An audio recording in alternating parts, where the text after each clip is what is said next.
There are moments in history that nobody sees coming. Not the critics, not the journalists, not even the people who were there. And then one day, something happens. Something that makes everyone stop and ask the same question at the same time. How did we not know this was coming? In 2021, that moment belonged to ABBA. 4 people who had walked away from the biggest stage in the world nearly 40 years earlier came back. Not with a press conference, not with a farewell tour, not with the kind of announcement that fills arenas months in advance. They came back quietly, carefully, in a way that nobody, in 4 decades of waiting, had ever imagined. But before we get to the return, you need to understand the silence. Because the silence was not nothing. The silence was a choice. And that choice said more about ABBA than any album they ever made.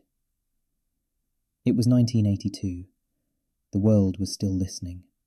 The records were still selling. The name ABBA still meant something on every continent on the planet. And yet, without a single announcement, without one word of explanation, they simply stopped. No final concert, no farewell album, no goodbye of any kind. They were there, and then they were gone. And for years, for decades, the world kept asking why. Journalists wrote theories, fans wrote letters, documentaries tried to explain the silence. But ABBA never answered. They never explained. They never looked back. Until the day they did. But here is what nobody talks about. What happened in those 40 years of silence was not emptiness. Something was growing. Something that would eventually become the most unexpected comeback in the history of popular music. And it started not with a song, not with a stage, but with a conversation. A quiet one, between 4 people who had not been in the same room together for a very long time. Ama asıl şok edici olan şey, o konuşmada ne söyledikleriydi. By the time ABBA disappeared in 1982, they were already more than a band. They were a cultural institution. ABBA Gold, the greatest hits album released in 1992, became one of the best-selling albums in history. Not because ABBA promoted it, not because they toured, but because the music refused to be forgotten. Then came Mamma Mia, the musical. 1999, London's West End. A show built entirely from ABBA songs that ran for 14 years. 14 years. Then the film, 2008. Then the sequel. Then another film. ABBA's music was everywhere, and ABBA themselves were nowhere. They watched it all from a distance, politely, quietly, declining every reunion offer that came their way, and there were many. Promoters offered numbers that are difficult to even say out loud. One reported offer exceeded $1 billion for a single world tour. ABBA said no, not because they didn't care, but because they cared too much. Bjorn said it once, in a rare interview. He said they had ended at the right time, that going back would only diminish what they had built, that some things are better left as memories. And for 35 years, he meant it. Then something changed. It started with a conversation about technology. Not about music, not about touring, about technology. About what was becoming possible in the world of digital performance, and what that might mean for 4 people who had no desire to stand on a stage again, but who had never stopped loving what they had created together. The idea came from Bjorn.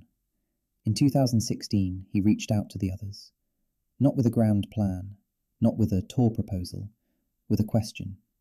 What if they could perform again, without performing? What if the music could live again, without them having to become something they were no longer? It took 2 years for everyone to agree. 2 years of conversations, 2 years of meetings, 2 years of figuring out whether this was something they actually wanted to do or something they were doing because the world wanted them to. By 2018, they were in a studio together for the first time in 36 years. Think about that for a moment. 36 years. An entire generation had been born, grown up, and had children of their own in the time between ABBA's last recording session and this one. The world had changed completely. The music industry had been revolutionized 3 times over. And yet, when the 4 of them sat down together, something immediate happened. It felt like no time had passed at all. Agneta said later that she was nervous walking in, that she had not sung with these people, in this configuration, for longer than some of her grandchildren had been alive. And yet the moment they started, the moment the music started, something familiar came back, something that had never really left. They recorded 2 songs that day, just 2, I Still Have Faith in You, and Don't Shut Me Down. And when they listened back, they knew. This was not nostalgia. This was not a cash grab. This was something real. But they told nobody. For 3 years, ABBA kept their comeback completely secret. No leaks, no rumours, no hints. In an era when nothing stays hidden, when every celebrity move is tracked and documented and analysed, 4 of the most famous people in the history of popular music walked back into a studio, and nobody knew. How? Because they trusted each other. Because after everything, after the marriages and the divorces and the silence and the decades apart, the one thing that had never broken between them was trust. İşte tam bu noktada her şey değişti. The Voyage project was not just an album. It was a concert, but not a concert anyone had ever seen before. The plan was to create digital avatars, avatars they called them, versions of themselves as they looked in the 1970s, young, energetic, at their peak. These avatars would perform on stage, while the real ABBA watched from somewhere else entirely. The technology required to make this happen was staggering. Industrial Light and Magic, the company founded by George Lucas, the people behind Star Wars, spent years capturing every movement, every expression, every subtle gesture that made each ABBA member who they were. They didn't just scan faces, they rebuilt personalities. Agneta's way of closing her eyes when she hits a high note, Anni-Frid's stillness before a powerful line, Bjorn's particular way of standing with a guitar, Benny's relationship with a piano. All of it, captured, preserved, made permanent in a way that no photograph or film ever could. And on September 2nd, 2021, ABBA announced they were back. The world's reaction was immediate. Within hours of the announcement, Voyage had become the most pre-ordered album in Swedish history. Within days, it was breaking records across Europe. Within weeks, tickets for the Voyage concert, scheduled to open in London in May 2022, had sold out entirely. Not partially, entirely. People who had grown up with Dancing Queen, who had danced at their weddings to Mamma Mia, who had played Fernando on road trips with their parents, finally had something new, something real, something that felt, against all logic and expectation, like a gift. But the reaction that mattered most was not from the critics, it was not from the charts, it was from the people who had been waiting the longest.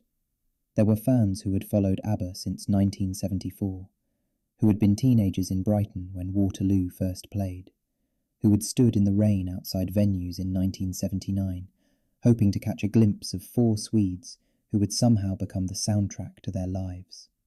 These people, now in their 60s and 70s, were suddenly listening to new ABBA music for the first time in 4 decades. And many of them cried. Not because it was sad, because it was the opposite of sad, because something they thought was finished turned out not to be finished, because the story they thought had ended in 1982 had simply been paused. Henüz en büyük sürprizi görmedin. The Voyage concert itself opened at a purpose-built arena in London's Queen Elizabeth Olympic Park in May 2022. the ABBA Arena, designed specifically for this show and nothing else. Inside, a live band played. Real musicians, real instruments. And on stage, the avatars performed. Not as ghosts, not as holograms in the traditional sense, as something entirely new. Something that looked real, that moved with weight and breath and emotion. Audience members reported forgetting, in certain moments, that what they were watching was not actually ABBA, because in every way that mattered, it was. The songs were the same, the voices were the same, recorded new by the real Agneta and Anni-Frid in their 70s, with everything those voices had lived through in them. The spirit was the same, only the bodies were younger, frozen in time, the way memory always freezes the people we love. The show ran for years. Millions of people attended. People flew from Japan, from Australia, from South America, to sit in a darkened arena in East London and watch 4 digital versions of their favourite band perform songs that were 50 years old and somehow still felt immediate. And the real ABBA? They attended opening night. They sat in the audience and watched themselves perform, watched the younger versions of themselves move across the stage, watched the crowd react with tears and joy and disbelief. Benny was asked afterward what it felt like. He said it felt like watching a film of your life that you didn't know was being made. But here is the question that nobody quite answered. Not in the press releases, not in the interviews, not even in the documentary that followed. Why did they really come back? The money was never the answer. ABBA had more money than they could spend. The fame was never the answer. They had walked away from fame willingly, deliberately, without looking back. The technology was interesting, but technology alone does not bring 4 people out of 40 years of deliberate silence. So why? The answer, if you read between the lines of everything they said in those years, was simpler than anyone expected. They missed each other. Not as performers, not as a brand, as people, as 4 individuals who had shared something extraordinary, and who, in the quiet of their separate lives, had never quite found anything that felt like that again. Agneta had spent decades in Sweden, quiet, private, rebuilding a life that was entirely her own. Anni-Frid had lived in Switzerland, in Norway, in England. She had remarried, lost her husband, found herself again. Björn had continued writing music, but had spent years saying that ABBA was finished. Benny had composed, produced, built a record label, created musicals. They had all lived full, rich, meaningful lives apart. And yet, when Björn sent that first message in 2016, they all said yes. Not immediately, not without doubt, but ultimately, yes. Because some things cannot be replaced. Some connections survive everything. The divorces, the decades, the distance, the silence. Dur bir dakika, bu detayı kaçırma. There is a moment in the documentary about the making of Voyage where Agneta and Anni-Frid are in the studio together, recording, and they look at each other across the microphone, and something passes between them, something that has no name, something that 40 years of living had not erased. It is, perhaps, the most ABBA moment in the entire film, not because it is musical, but because it is true. This is what ABBA always was. Underneath the sequins, and the spotlights, and the record sales, and the divorces, and the silence. 4 people who understood each other in a way that nobody else could quite replicate. And in 2021, after 40 years, they let the world see that again. The Voyage album went to #1 in 22 countries. It became the fastest-selling album in the UK in 20 years. I Still Have Faith in You became an anthem for everyone who had ever loved something, lost it, and been surprised to find it still there. Because that is what ABBA's return really was. Not a comeback, not a reunion, not a business decision. It was proof that some things do not end. They wait, quietly, in the background of everything, until the moment arrives when they are ready to be heard again. ABBA waited 40 years, and the world had never stopped listening.